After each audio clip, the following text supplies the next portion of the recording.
Hello, hello. This is JJ DiGeronimo. I am very excited to join you here today, and I'm so grateful that you continue to listen to these amazing stories of transformations through Crossroads. And today is such an interesting story because we're going to talk about the grief that so many go through, but how you turn grief into growth. And I can't wait to get into the story. So, Kenza? Ksenia. Ksenia, tell me how, first of all, I just want to extend my energy, Ksenia, for just how difficult it is to move through grief to create growth. And I just want to really understand for you, like, how does grief settle for you in your body and how have you allowed that to move into growth? Well, first question that you asked, how does it settle into my body, or did it and how is it settling into my body? I think that the grief affected every inch of my body. I feel like it affected every chakra. It affected me all through my body. And because my heart was broken, my heart was completely broken. And that does translate to pain. It for me, it did. And so that's how grief affected me through every aspect. And then I ended up having to get some routine checkups on things, and they were finding things. And I think it was because my body was just in total stress from the grief, from this situation, from this trauma. And so there was a lot to work through, a lot to work through to get to a different place that was a healthier place. Mm. And so there are many people that will listen to this that are in grief right now. They could be hours, days, weeks into grief. What were some of the tools and techniques that you used to sort of move yourself out of that energy, out of that like such a heavy energy at times? Well, I would, when you talk about a heavy energy for me, and I was thinking about this question about what is, how do I define grief? And to me, this energy is like this blanket, this fog that is a cloud around me. And so, I think in the first stages of it, um, I was doing things. I don't know how I was doing it, but I was kind of on autopilot with a lot of things in my daily life. And I was doing it. I was doing these things, but there was this fog, this dense fog over me. And for me, I had to work through a lot of administrative things after my husband Bill passed, and he wanted his third novel, his third book, Ghost Flower, published, and I had said yes, I'm going to do that, and we had talked every day about the book, and he was so excited about it, and so when I got to the point where I was through with some of this administrative stuff, I got into the book, and I had these moments of being so excited, and then I would cry, and then I would be smiling, and I could feel myself smiling. And that was a breakthrough. That was a huge breakthrough. And so it's like there was like this hole that went into that fog, and the light started to come in. And it was this book, and it was Bill that sparked me to really go forward with it. And I was so inspired by it that I knew it had to be shared. The story was so powerful to me with the themes in it and how he wove in the purpose of saving humanity in the future. I was on it, and it was just it that sparked me. And I have been on this journey about this book, this Merck 2 press, since then, and it is a passion for me, and I love it because I love Bill, and I know he's guiding me and helping me through this right now. I know he has been with me through every sketch, every painting, and I feel that this is a gift for me, And I am forever grateful to my husband for this. Yes. So yes, I can feel it. I can feel it. And Ksenia, I know you lost your husband and he had this unpublished book left. And when you look at this unpublished book, do you feel like spiritually that was how it was supposed to be? Absolutely. I know that that I have a soul contract with Bill, that this is the way it is unfolding. And the more I think about, in the moment when I was in it, I was inspired. But then I look back and I think, gosh, this is a bigger plan, and I'm doing the plan. I can feel it, that is what it was supposed to be. This is what I'm supposed to do.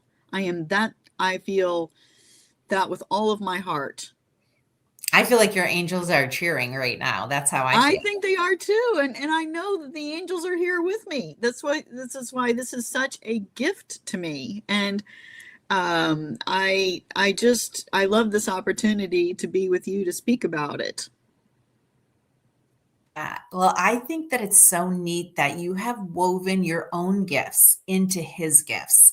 So you have a day job. I just love this idea that you have a very demanding day job, but off the side of your desk, you have used the book Ghost Flower, written by your late husband, Bill, that he's Hmm. working side by side with you, not in the physical world, but I feel like in the spiritual world. Yes, It's given you sort of a purpose and a line to move or use the grief for good. absolutely, absolutely, and that is the main theme for me, is that this gift has given me a purpose. And I look at, I'm looking at my life right now. I'm looking at my own kind of mini life review. About the first part of my life was before Bill. Then Bill, we were married for 28 years. And so now what am I going to do for the rest of my life? And I feel that this is my purpose, and it is, I'm really excited about it. And but this is it's interesting how something that was so crushing and devastating, that Bill has helped me to turn this around and to find this purpose and this gift of this project. And really now our purpose also to help people through these kind of situations. Very, very important to me. And It's of course, amazing. honoring my husband's legacy, which is just so very important to me. Yes, yes, it is important. But what is also important is that you have written a companion guide with your gifts. And I think this is so magical because it's great to sort of foster the energy of someone you love into creating the light and energy around their work. But you've done it in such a way that you've illustrated a companion journal to go along with it that harnesses your gifts. Yes. And I And love this for people because I feel like so many women give and do for others, but you have committed and done that, but you have your sidecar attached to it with your yes, gift in the passenger seat saying, you know what, I'm going to illustrate your life as an artist and the artwork that you've done, that you've used it as a tool to bring forward who you are too. yes. And that, that is a side of the art in itself. To do the art, to be in those quiet moments, those intense moments, and to be creative. Those were connection points with Bill and the divine, that are hugely special to me, and that is why I'm so passionate about this. And um, it is the art in itself, and then putting the companion journal together.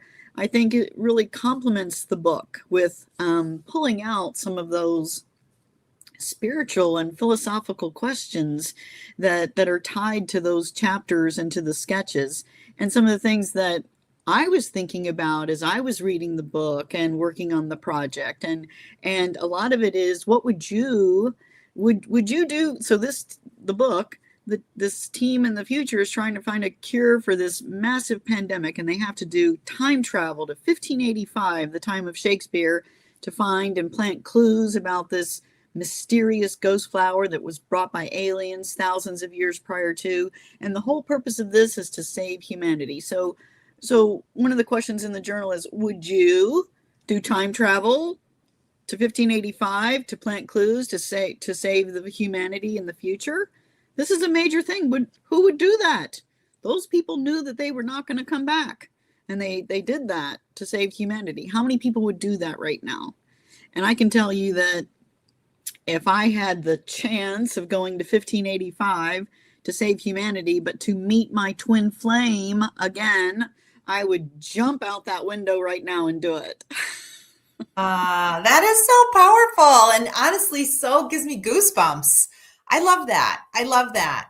So I'm so passionate about this story, and I feel like it brings together so many different layers of humanity, spirituality, aliens, healthcare, all these pieces.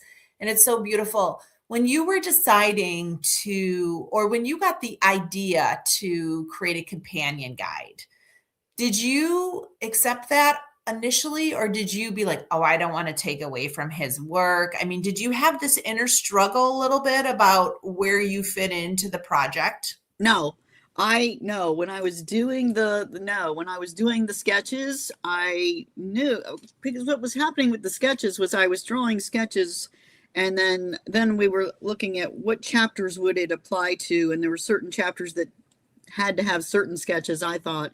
But then I was weaving in these there were connections between sketches, but it wasn't really so each sketch was showing up in the book for each chapter, but I was weaving in these connections, and the sketches were starting to connect, but that's not how they flowed in the book. So the journal has the sketches that are organized how I see the sketches connecting with their aspects and their points, so that you can see the different pieces in them. And then I tie it back to the chapters with the philosophical and spiritual questions. So to me, the journal complements, but it gives some insider knowledge as to what inspired me for the sketches.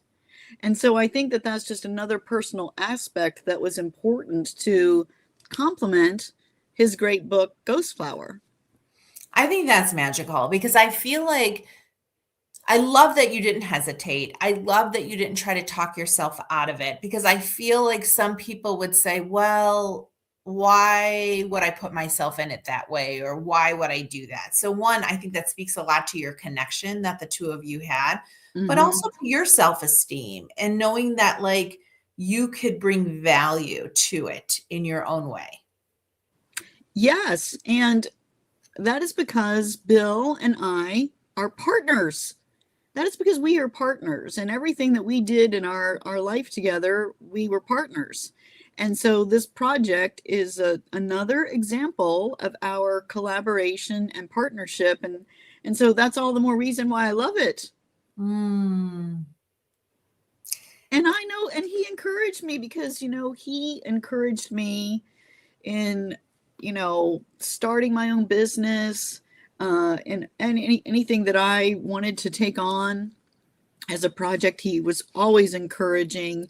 And so he was right here with me every step of the way on this one too. We did it Mm. together.